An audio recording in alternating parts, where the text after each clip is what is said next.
दिमाग में जो गुब्बारा बनते हैं उनके दो तरह के गुब्बारे होते हैं। एक गुब्बारा वह होता है जिसका मुंह छोटा होता है, इस तरह का मुंह होता है, इसमें मुंह छोटा होता है। दूसरी तरह का गुब्बारा होता है जिसका मुंह बड़ा होता है, मतलब नस से उसका ओरिजिन का मुंह छोटा होना और मुंह बड़ा होना, वो डिटरमाइन करता है कि किस तरह का ट्रीटमेंट उसमें किया जाएगा।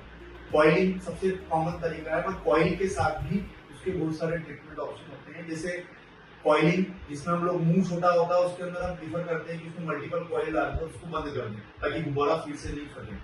दूसरा तरीका होता है कि जब मुंह बड़ा होता है तब हम लोग उसके अंदर एक झिल्ली लगा देते हैं और फिर कॉइल डाल देते हैं। उसको बोलते हैं स्टेंट असिस्टेड कॉइलिंग, या झिल्ली एक डाल दी ताकि वो कॉइल ब्रेन की नसों के अंदर नहीं निकले। ब्रेन की नसों के अंदर अगर बिना स्टेंट के हमने डाल दिया तो गुब्बारा जो कॉइल है वो ब्रेन में आगे चली जाएगी और लकवा कर देगी। तीसरा तरीका होता है बलून असिस्टेड कॉइलिंग, मतलब हमने गुब्बारे के मुंह पे एक गुब्बारा खुला दिया और उसके अंदर कॉइल डाल दी, that is balloon assisted coiling.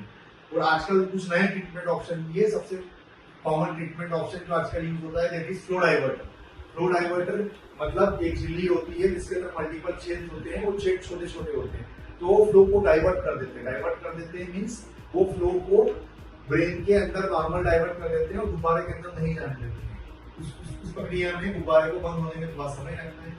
और भी कुछ ट्रीटमेंट ऑप्शन है जिनके मुंह बड़े होते हैं गुब्बारे के, जैसे कंटूर प्लेसमेंट। एक कंटूर एक डिवाइस होती है जो गुब्बारे के अंदर इस तरीके से डालती है, धीरे धीरे वो गुब्बारा बंद हो जाता है और वो बीमारी चली जाती है, तो गुब्बारा कंप्लीटली बंद हो जाता है। और नए ट्रीटमेंट ऑप्शन से लाइक वेब प्लेसमेंट। वेब भी एक तरह का एक डिवाइस होती है जो गुब्बारा थोड़े मुंह वाले गुब्बारे के अंदर डाल देते हैं, वो गुब्बारा पूरी तरीके से बंद हो जाता है स्लोली, और उसके बाद गुब्बारा सर्कुलेशन से चला जाता है।